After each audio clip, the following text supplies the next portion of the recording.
नमस्कार दोस्तों, peak PCS के इस वीडियो में आप लोगों का स्वागत है। उम्मीद करते हैं सभी लोग बढ़िया होंगे। तो जैसा कि इसके पिछले वीडियो में हम लोगों ने जो है भारत के भूगोल की श्रृंखला स्टार्ट किए थे, जिसमें पहला टॉपिक देखा था भारत की स्थिति और उसका विस्तार, है ना? जिसमें हम लोगों ने अक्षांश, देशांतर ये सारी चीज़ें डिस्कस की थी और कर्क रेखा, मकर रेखा और इस प्रकार की जो जनरल जानकारी थी वो सारी हम लोगों ने जो है उसमें देखी थी। तो उसका उसी सीरीज का जो है ये अगला वीडियो है। इसमें हम लोग क्या देखेंगे कि भारत के जो तटीय राज्य हैं एवं उसकी समुद्री सीमा कौन-कौन से क्षेत्रों या कौन-कौन देशों से साझा होती हैं और उसकी लंबाई क्या है और उससे संबंधित इस प्रकार के सभी बिंदुओं को जो है हम लोग इसमें डिस्कस करेंगे। क्योंकि यूपीएससी हो या यूपी पीसीएस हो या कोई अन्य स्टेट पीसीएस एग्ज़ाम हो, उसमें क्वेश्चन ऐसे पूछे जाते रहे हैं और आगे भी पूछे जाते रहेंगे और वो भी इतने आसान नहीं पूछे जाते, थोड़ा कॉन्सेप्चुअल पूछे जाते हैं। तो अगर आप अच्छे से इसको देखेंगे वीडियो या अच्छे से पढ़ लेंगे तो सारे क्वेश्चन जो है आप मैनेज कर पाएंगे आसानी से, है ना?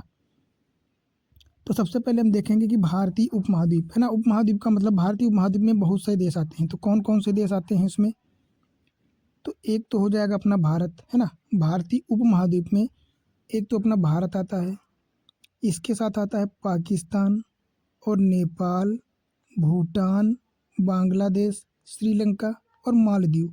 तो ये इतने 7 देश जो हैं भारतीय उपमहाद्वीप में आते हैं। और दक्षिण एशिया जिसको हम लोग सार्क कहते हैं, है ना? ये एक संगठन है सार्क, इसको हम लोग दक्षेस भी कहते हैं हिंदी में। तो इसमें 8 देश आते हैं। कौन कौन से? एक तो अफ़गानिस्तान हो जाएगा, पाकिस्तान हो जाएगा, भारत हो जाएगा, नेपाल हो जाएगा, भूटान हो जाएगा, बांग्लादेश हो जाएगा, श्रीलंका हो जाएगा और मालदीव हो जाएगा, है ना? तो इतने देश यहाँ पे जो है ये सारे हो जाएंगे। एक देश का अंतर है अफ़गानिस्तान। तो अफ़गानिस्तान भारतीय उपमहाद्वीप में नहीं शामिल होता। ये इतना आप लोग थोड़ा सा ध्यान रखना कि भारतीय उपमहाद्वीप में केवल ये 7 देश हैं, ये अफ़गानिस्तान उसमें शामिल नहीं है ना? बाकी सारे देश कॉमन हो जाएंगे। अगर हम बात करें कि भारतीय तटीय सीमा टोटल कितनी है, तो अगर मुख्य भूमि के साथ भारत की तटीय सीमा की बात करें, मुख्य भूमि से मतलब ये होता है कि भारत की, केवल भारत की, है ना? जो भारतीय ये इतनी हो गई, तो ये मुख्य भूमि तक ये माना जाता है, तमिलनाडु तक। और बात करें अगर अन्य पूरी मुख्य भूमि प्लस द्वीपों की बात करें तो उसमें आ जाते हैं, जैसे ये श्रीलंका तो हो, श्रीलंका तो ये अलग चीज़ हो जाएगा। इसके साथ इधर अपना अंडमान निकोबार द्वीप समूह होता है, ठीक है? और इधर लक्षद्वीप हो जाता है। तो इन सभी की अगर सीमा रेखा, तटीय सीमा को मिला लिया जाए तो उस टोटल सीमा रेखा को हम लोग कहते हैं मुख्य भूमि के साथ द्वीप वाली सीमा रेखा। तो अगर मुख्य भूमि की बात करें तो ये 6100 किलोमीटर हो जाएगी टोटल। कितनी? मुख्य भूमि की तटीय जो है सीमा हो जाएगी 6100 किलोमीटर। और अगर मुख्य भूमि पर द्वीप की तटीय सीमा बात करें तो ये हो जाएगी 7516 किलोमीटर है। कितनी? 7516.6 किलोमीटर, है ना? और स्थल रेखा तो हम लोगों ने कल देखी भी थी, 15200 किलोमीटर थी टोटल। कितनी थी? 15200 किलोमीटर, है ना? तो सबसे पहले हम लोग देखेंगे कि तटीय सीमा कौन कौन से जो है राज्यों को स्पर्श करती है, कहाँ कहाँ पे समुद्री सीमा जो है साझा होती है। तो चूंकि भारत के प्रायद्वीपीय या दक्षिणी भाग को टच करती है ना? दक्षिणी भाग को, प्रायद्वीपीय भारत को। तो इसमें सबसे पहले कौन सा देश हो जाएगा? अगर पूर्व देखो बात करें तो ये हो जाएगा पूर्वी और ये हो जाएगा पश्चिमी भाग। तो ये पश्चिमी घाट हो जाएगा और ये पूर्वी घाट हो जाएगा। तो अगर पश्चिम के राज्यों की बात करें तो पश्चिम में सबसे पहले गुजरात राज्य पड़ता है। कौन सा? गुजरात। इसके बाद महाराष्ट्र हो जाएगा, फिर ये छोटा सा गोवा हो जाएगा, है ना? फिर कर्नाटक हो जाएगा और ये केरल हो जाएगा। तो ये कितने हो जाएंगे? 5 राज्य हो जाएंगे, है ना? तो पूर्वी तटीय सीमा पर साझा करने वाले कौन कौन से राज्य हो जाएंगे? तो ये 5 राज्य हो जाएंगे। एक तो गुजरात, महाराष्ट्र, गोवा, कर्नाटक और केरल। फिर बात करें अगर पूर्वी की, ये पश्चिमी हो जाएंगे। और पूर्वी तट पर सीमा साझा करने वाले कौन कौन से राज्य हो जाएंगे?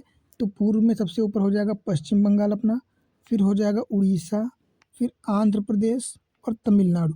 तो इधर भी ये 4 राज्य हो जाएंगे, है ना? जो सीमा साझा करते हैं। तो पश्चिम में 5 राज्य हो जाएंगे, पूर्व में जो है 4 राज्य हो जाएंगे। तो टोटल कितने? 9 राज्य हो जाएंगे, है ना? तो एक चीज़ यहाँ पे ये ध्यान रखना कि क्वेश्चन पूछ लेता है कि सबसे लंबी सीमा साझा तटीय कौन सी है, फिर सबसे कम कौन सी है, तो सबसे कम कौन सी है। तो यहाँ पे नंबर लिखे हैं, जैसे कि 1 नंबर ये लिखा हुआ है, ठीक है? और 2 नंबर ये लिखा आंध्र प्रदेश, 3 नंबर तमिलनाडु। तो इसके कहने का मतलब है कि जो तटीय सीमा या समुद्र से सीमा साझा करता है तो उस सीमा की जो सबसे लंबाई ज़्यादा होगी वो किसकी होगी? गुजरात की हो जाएगी। ठीक है, तो सबसे ज़्यादा लंबी सीमा रेखा किसकी तटीय रेखा हो जाएगी? नंबर 1 पे गुजरात हो जाएगी, फिर आंध्र प्रदेश आ जाएगा, नंबर 3 पे तमिलनाडु आ जाएगा, नंबर 4 पे महाराष्ट्र आ जाएगा और नंबर 5 पे कौन आ जाएगा? नंबर 5 पे आ जाएगा इधर केरल। ठीक है, फिर नंबर 6 पे उड़ीसा आ जाएगा, नंबर 7 पे कर्नाटक, नंबर 8 पे पश्चिम बंगाल और नंबर 9 पे ये आ जाएगा गोवा। इस प्रकार जो है इनकी आरोही क्रम में क्या हो जाएगी? सीमा की लंबाई हो जाएगी। ठीक है, तो जैसा कि यहाँ पे हम लोग देख भी सकते हैं, यहाँ पे लिख दिया है इसीलिए मैंने कि भारत के तटीय राज्य जिसमें पश्चिमी राज्य 5 हैं और पूर्वी राज्य कितने हैं? 4 हैं। टोटल मिला के हो जाएंगे 9। तो पश्चिमी में हो जाएगा सबसे पहले गुजरात, महाराष्ट्र, गोवा, कर्नाटक और केरल।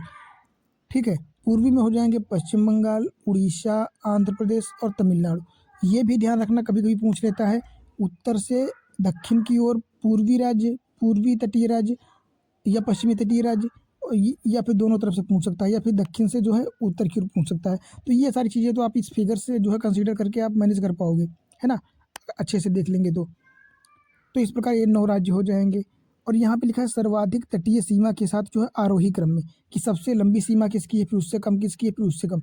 तो सबसे लंबी राज्य सीमा हो जाएगी गुजरात की, फिर उसके बाद नंबर 2 पे आंध्र प्रदेश, फिर तमिलनाडु, फिर आ जाएगा महाराष्ट्र, फिर आ जाएगा 5 नंबर पे केरल, फिर उड़ीसा, इसके बाद कर्नाटक, इसके बाद पश्चिम बंगाल और इसके बाद गोवा।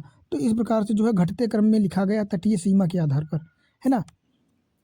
फिर अगर बात करें कि पश्चिमी क्षेत्र में मतलब पश्चिमी तट पर सीमा साझा करने वाले लंबाई के आधार पर, तो पश्चिमी तट की बात करें तो पश्चिमी तट पर सबसे लंबी रेखा हो जाएगी गुजरात की, इसके बाद महाराष्ट्र की, इसके बाद केरल की, इसके बाद कर्नाटक की और इसके बाद गोवा की आ जाएगी। और इसी प्रकार पूर्व में बात करें तो सबसे ज़्यादा लंबी सीमा हो जाएगी आंध्र प्रदेश की, फिर तमिलनाडु की, फिर उड़ीसा की, फिर पश्चिम बंगाल की, है ना। तो इस प्रकार से हो जाएगा। फिर बात करते हैं कि हिंद महासागर से तट बनाने वाले राज्य, है ना, हिंद महासागर ये हो जाएगा। ठीक है, ये हिंद महासागर हो जाएगा। तो हिंद महासागर से कौन सा ऐसे राज्य हैं जो सीमा साझा करते हैं? तो एक तो ये केरल हो जाएगा, दूसरा है तमिलनाडु हो जाएगा। बाकी के ये जो राज्य हैं ये वाले, तो ये बंगाल की खाड़ी से सीमा साझा करते हैं। किससे? बंगाल की खाड़ी से। और बाकी ऊपर के जो ये राज्य हैं तो ये अरब सागर से सीमा साझा करते हैं। किससे? अरब सागर से, है ना। बाकी ये दोनों जो है काहे से साझा करते हैं? हिंद महासागर से सीमा साझा करते हैं।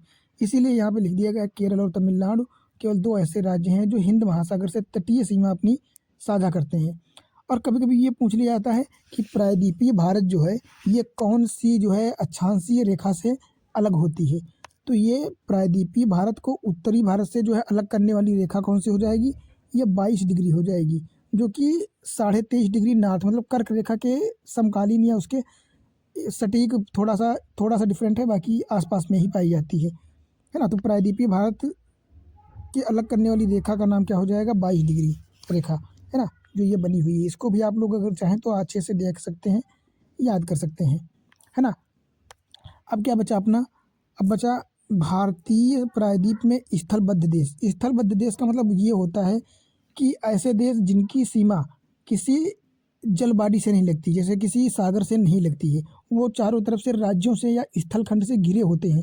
तो ऐसे राज्यों या ऐसे देशों को हम स्थलबद्ध लैंड लॉक्ड कहते हैं। क्या कहते हैं? लैंड लॉक्ड या स्थलबद्ध या स्थलरुद्ध कहते हैं।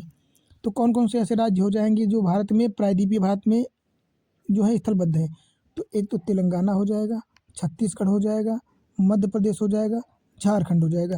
तो ये 4 राज्य हैं जो किसी भी प्रकार जल बॉडी से जो है सीमा साझा नहीं करते हैं। देख सकते हैं, जैसे एक तो ये तेलंगाना हो गया, ये चारों तरफ छत्तीसगढ़ हो गया, ये झारखंड हो गया और ये मध्य प्रदेश हो गया। ये चारों राज्य जो है चारों तरफ अपने स्थल बॉडी से जो है स्थलीय क्षेत्रों से घिरे हुए हैं, तो ये लैंड लॉक्ड हो जाएंगे। ठीक है, अगला बात करें कि उत्तर प्रदेश के बाद छत्तीसगढ़ जो है 7 राज्यों से सीमा साझा करता है।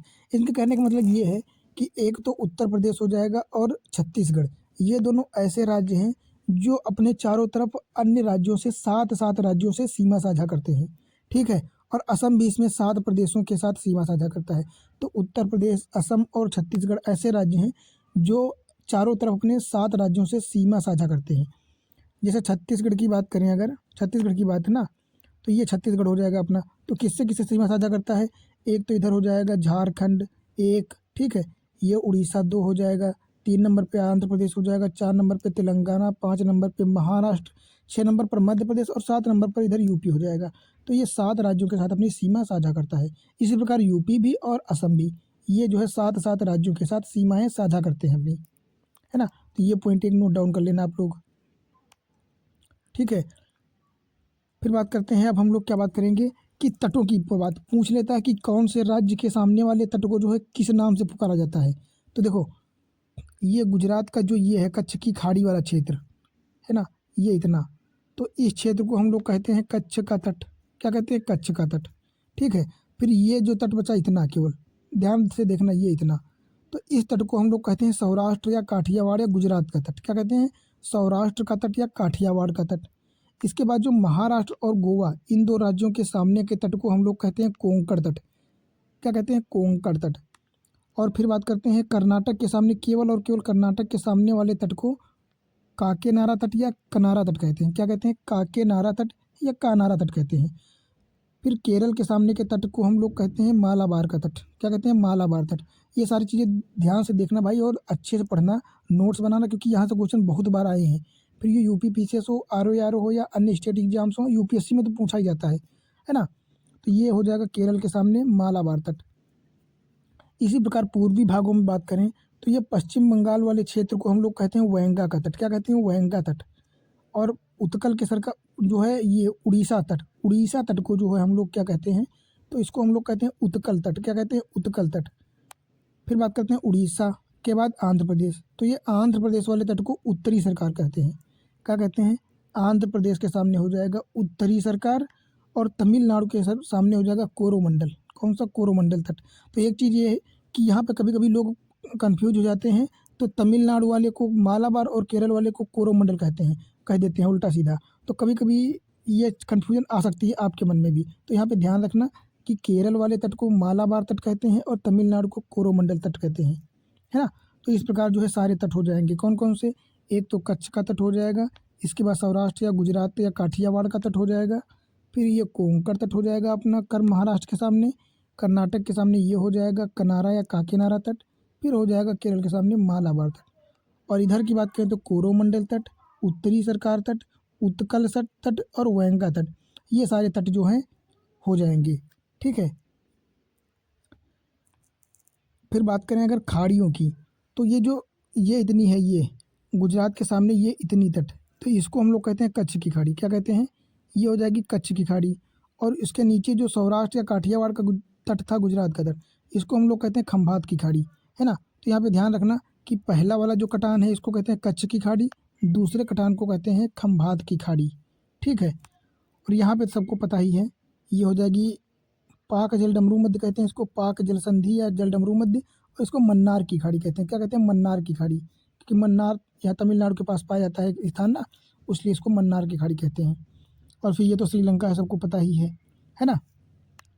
बाकी अगर बात करें तो ये इधर हो जाएगा हिंद महासागर, ये बंगाल की खाड़ी हो जाएगी, पूर्वी भाग में बंगाल की खाड़ी, और पश्चिम भाग में जो है अरब सागर होता है, जो कि आप लोग बहुत अच्छे से जानते होंगे, है ना।